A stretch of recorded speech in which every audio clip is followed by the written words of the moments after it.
Hello, this is Phil playing Maplestory 2, which is actually a pretty fun game.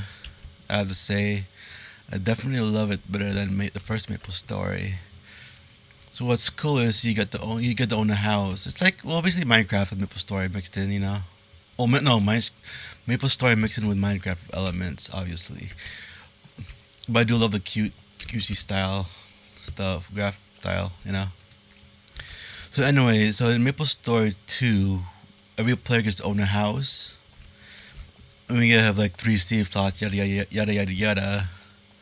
But apparently, like in closed beta, you had to pay to expand the house because we start out with like a 3 by 3 by 3 cube of space to build like your own little room with.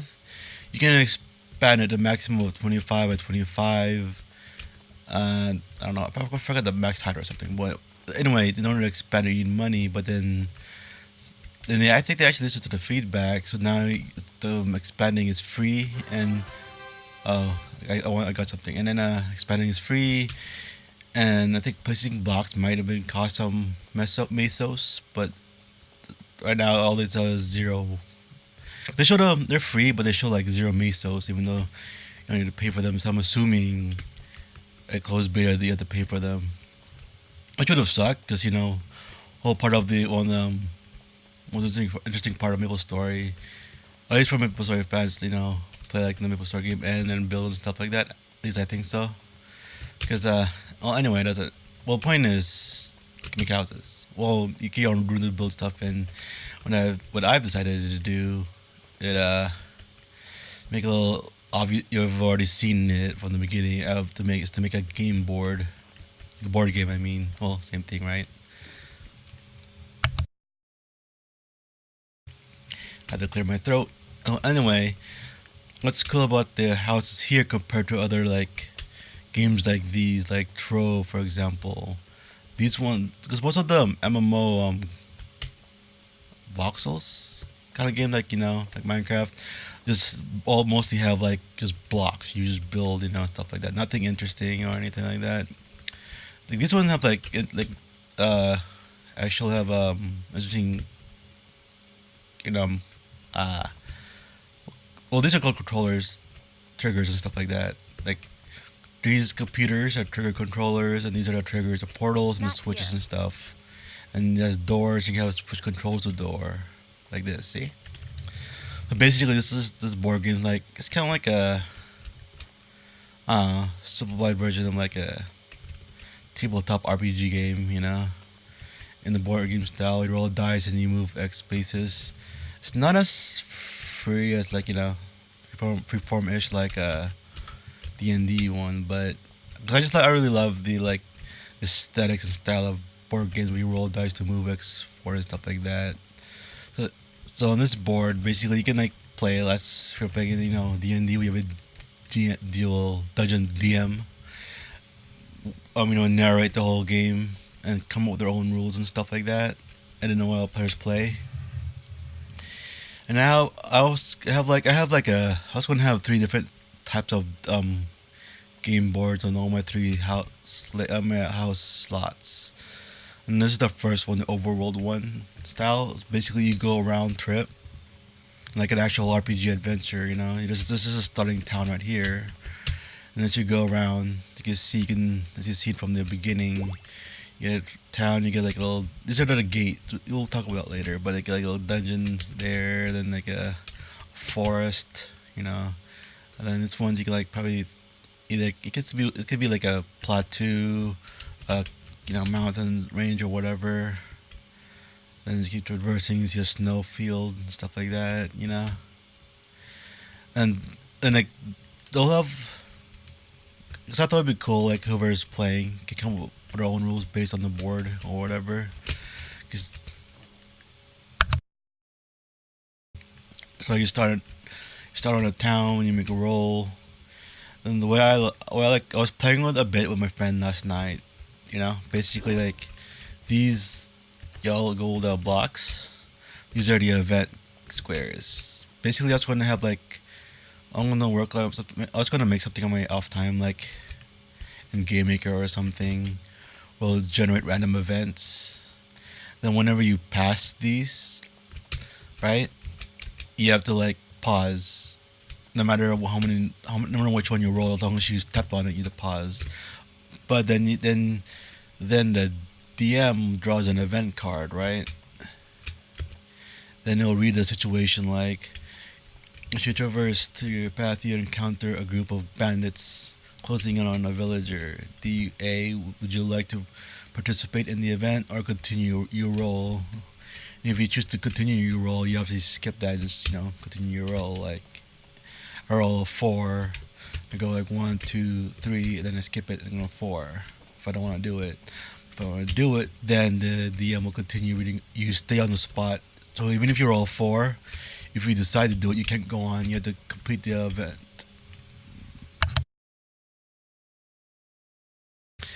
So then he'll read like you read out, he'll narrate it or whatever, however you guys want to do it, and then he'll read out the requirement to complete it successfully, and then they'll also have a fail state. So if you succeed it, then the DM will reward you whatever he feels like it, and then if you fail, then he'll give you a punishment. Like, you could win gold, you could win an item, and then or if you fail, you can take damage, or you lose an item, or you take a step backwards and stuff like that.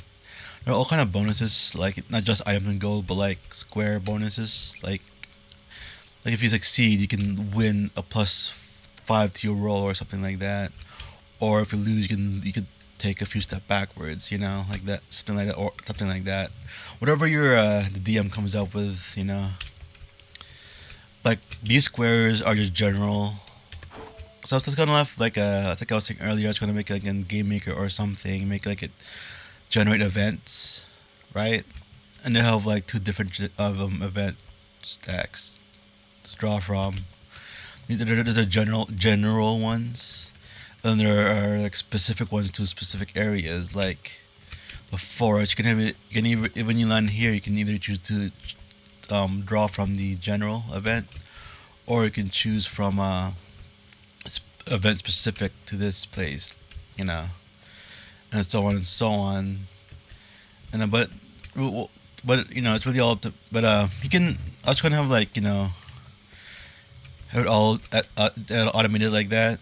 But if you don't have to play with the program I'm gonna make, you can just create your own. The DM can create their own events. So then actually, and so about these doors, you can choose to. I thought it'd be cool if you like to choose to ignore the center and just play going around the board. But like, because apparently you can create portals to your friend's house, right? Would have been cool if I had a friend who's actually into like tabletop RPGs or something. Could create use one of his slaves as a board game, and then could teleport to his board. But I'm also thinking of creating a different new account. So like, 'cause I have two laptops, I can like, because apparently you can't go to an offline friend's house. So I was gonna like turn on my other laptop, let it run, so I could have two boards playing. But it would be really great if you could teleport to each of our other houses will be made, but they're like safe slots, not actual separate houses. So anyways, like about back to the events again. I'm still talking about the center thing right now. I just have it so you can teleport to like the top. This is basically just another extra squares, extra places to roll to. It'll eventually lead to a portal that will bring you back to the beginning. So like I'm thinking when I'm playing from the DM, this is like the starting town. Every time you pass the town, you can. This is also an event square. I should have changed the square to one of the gold ones too. But when you pass it, you can like, the DM can give you like town options, and what it will have will be dependent on the DM, right? Basically, you can like sell the items that you've obtained over here, through your adventure for gold. Cause, so I was thinking like, you keep going around the board and make as much gold as you can, because the first switch to unlock the gates will be blocked by like a toll booth or something, and you need to pay X amount of gold to use the switch. Then once you unlock the switch, then you go back around the board again to unlock the other switch, which will finally open the secondary doors, these doors. Then you can go into the center. You know, just come up with your own rules. But when I was playing with my friend last night, I thought it was also kind of fun that we make our own events for each other. So like, if I land on an event square, my friend will make up her own event for me, and I do the same to her. It was actually pretty fun. So like, Not and here. then once you open I all can't the do that doors, here. actually, and I should have opened it while I was explaining. You flip the switch, then and then once you make it your way back over here, you can see the doors open. Then you can flip this switch, which opens that door over there, and then that door over there. So for you, if you want to go to the center, you need to continue, because you always go counterclockwise on this board. You know, and then if you want to reset the board, you can just press the switch.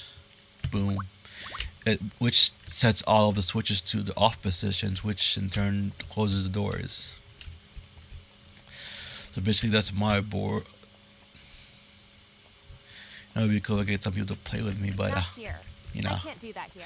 So if we could also like set room options, I've disabled the climbing, here. you know, because I was also making another board with like a dungeon style. The whole thing's a dungeon, right? But unlike this one, we go only counterclockwise, except for obviously this part you have to go backwards. The dungeon style, you have to go, you know, you have to continue onwards one direction, but you could choose any directions to go. You can go backward and forward like on one roll. Like if I roll a 5, I could choose either go 5 this way or 5 that way, but I can't go like 1 2 and then go back 3 4 and 5 like that. It has to be all the way there. But I don't want to load the dungeon, the other map, because apparently the trigger states and stuff like that aren't saved to layout. So every time I have to reload a loadout layout, I had to keep remodifying the triggers. And it's kind of annoying to do it every time. But anyway, hope you like my room. I think it's a cool idea. I mean, if you have some feedback or any ideas you'd like to share, feel free to share them. Appreciate it. You know, it's my character. I can't do that here. This is the Moonblade character. I forgot what I named her Painkiller. Not Well, here. thanks for I watching. can't do that Bye. here.